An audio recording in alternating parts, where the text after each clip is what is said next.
My name is Matthew Mercier. I'm a writer and storyteller. I'm primarily a prose writer. Poe and I is the book right here. Is my debut novel from Crystal Lake Publishing. So, but I'm also a storyteller. I do live storytelling performances with groups like The Moth and other on stage without notes. So, but how I came to Poe many a year ago, back in 2001 now, I acquired a job at the Poe Cottage in the Bronx as the caretaker and head docent of the last, it was, Poe Cottage was his last home, the last 3 years of his life. And so every weekend, Saturday from 10 to 4 and Sunday from 1 to 5, I would crawl out of my apartment, which was in the basement of the house, Poe's basement, and give tours of the cottage. Poe and I, there's a beautiful cover by Ben Baldwin. He's a great artist. Poe and I is loosely based on my time living with Edgar. When I was in the job, I always imagined, oh, this would be a great novel, but I didn't have the skill to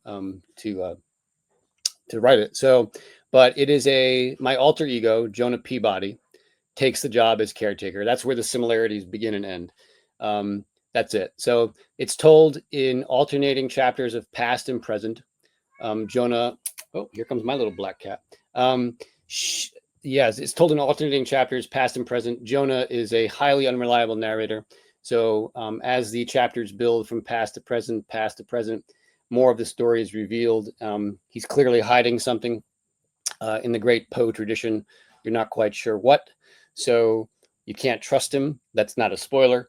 I wanted to write something that stayed true to the Poe tradition of unreliable narrators. That seemed to be his stock in trade. So yeah, so it is. It's a story of family, revenge, illness, madness, obsession, all the usual Poe tropes, but with a modern twist, a modern vernacular. Jonah's whole personality, his whole childhood is quite sad and melancholy.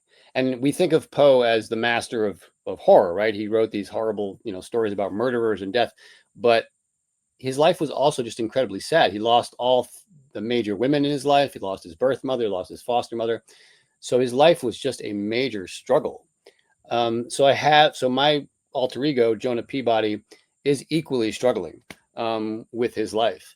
And to me, that's one of the essences of Poe. Like he writes about people who are on the bottom tier of society, who are transgressive in some way, who haven't gotten a fair shot. And Poe always had a big chip on his shoulder. He didn't get to go to the best schools, albeit through some of his own self-destructive personality. So that, I mean, there's the usual, there are in corpses where they shouldn't be in this book. There's Jonah encounters a number of dead bodies. There's murder, there's revenge. So there's the usual Poe stuff, but I think the overriding mood that I wanted to create was one of melancholy, like with a little bit of more hope than Poe would have perhaps allowed. He led a very short life, died when he was only 40. So, and his stories have been well adapted. I've always been a fan of The Man of the Crowd. I don't know if you've read that one. It's a really strange story.